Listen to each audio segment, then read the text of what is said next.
Good morning, ma'am.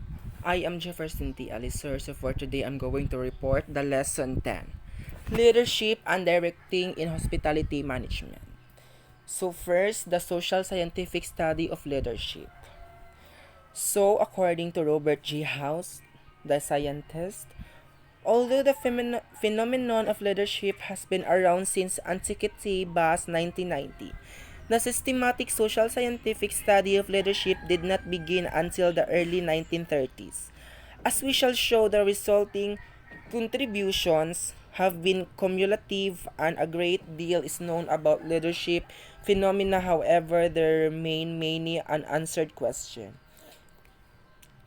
For example, to this day, the dominant proportion of the more than 3,000 studies listened by Bass 1990 is primarily concerned with the relationship between leaders and their immediate followers, and that largely ignores the kind of organization and culture in which leaders function, the relationship between leaders and superiors, external constituencies, peers, and the kind of product of service provided by the leader's organization.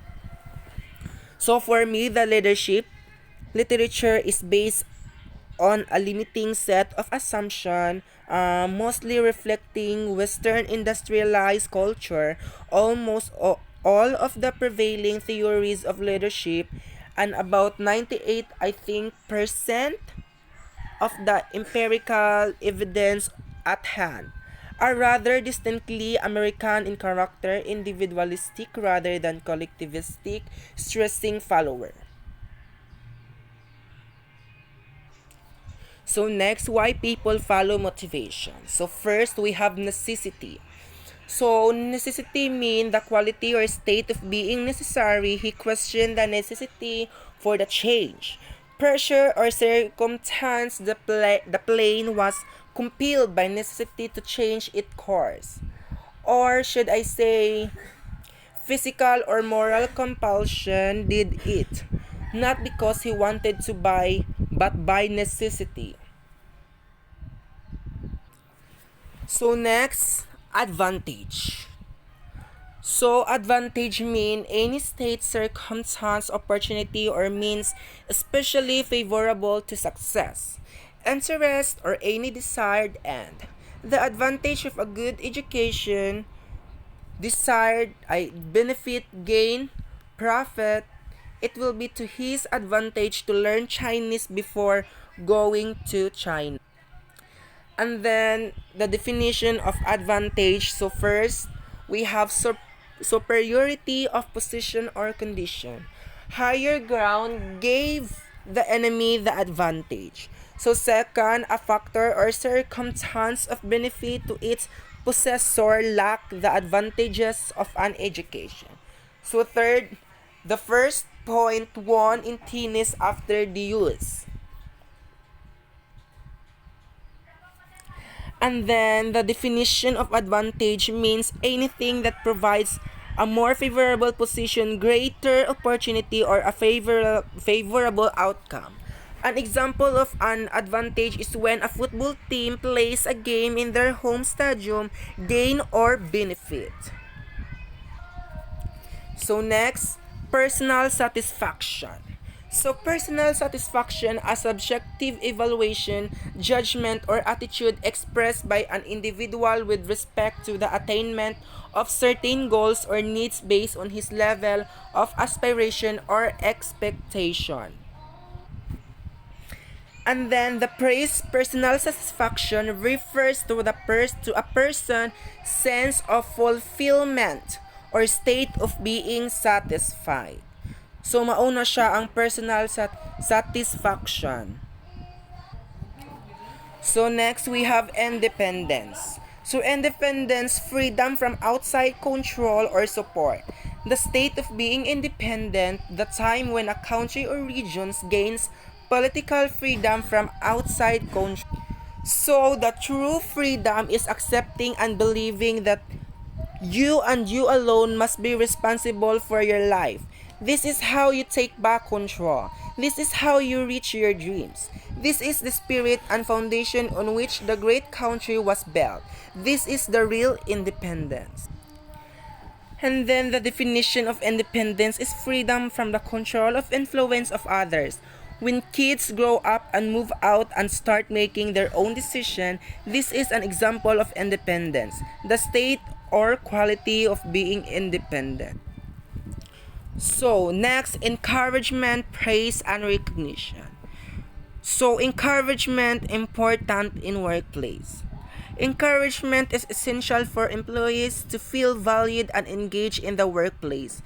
And leaders and supervisors should always be looking for ways in which they can encourage, affirm, recognize, and value their team members. And then, and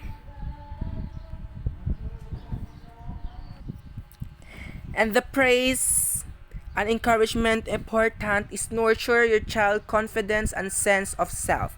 By using praise, you're showing your child how to think and talk positively about themselves. You're helping your child learn how to recognize when they do well and feel proud of themselves. You can praise children of different ages for different things. So why do we need praise? It's no secret that being praised often makes people feel good. Pride, pleasure, and increased feelings of self-esteem are all common reaction to being paid a compliment, or receiving positive feedback. This is because being praised triggers the release of dopamine, a neurotransmitter that helps control the reward and pleasure centers of the brain. These positive effects, however, are relatively short-lived, and for praise to have an enduring impact on employee engagement, it needs to be offered regularly. As Jim Harter, chef scientist at Performance Management Consultancy, the Gallup organization puts its recognition is a short-term need that has to be satisfied on an ongoing basis. So next, we have money. Money's important function is to serve as a medium of exchange. Money solves all the difficulties of barter. There is no necessity for a double coincidence of wants in a money economy. Money as a standard measure of value. And then,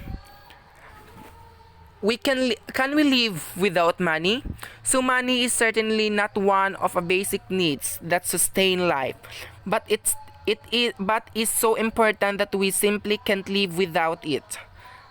It is the only effective means through which we can quantify the value of the basic needs such as food, clothing, and shelter, and is the only sure way of acquiring them for their true worth. And then, what is the advantage of money? Money helps in maximizing consumer satisfaction and producers' profit. It helps and promotes saving, for money promotes specialization, which increases productivity and efficiency.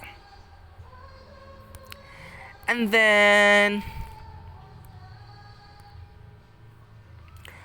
the best definition of money is something generally accepted as a medium of exchange, a measure of value, or a means of payment, such as officially coins or stamped metal currency, newly minted money, money of account. And then, what is money and types of money? So this is what I going to discuss. Money comes in three forms: commodity money, fiat money, and fiduciary money. Commodity money derives its value from the commodity of which it is made, while fiat money has value only by the order of the government. Money functions as a medium of exchange, a unit of account, and a store of value. And then, Next, company policy. So the policy of our organization is a statement of general principles that the company or organization agrees to follow. It marks a number of basic rules and guidelines about the behavior expected of its employees and sets of the basis about how to perform the business activities. Then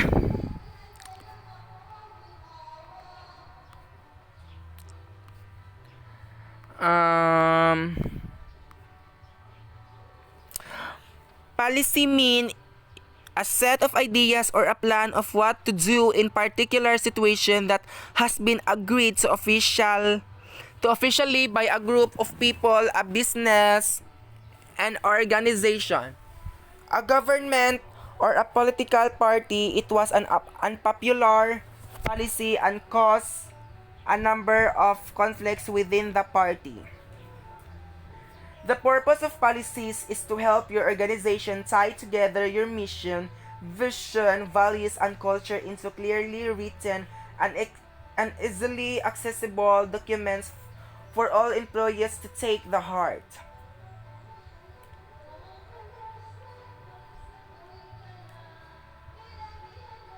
So company policy is a procedure or are basically set in place to establish the rules of conduct within an organization, outlining the responsibilities of both employees and government and employers.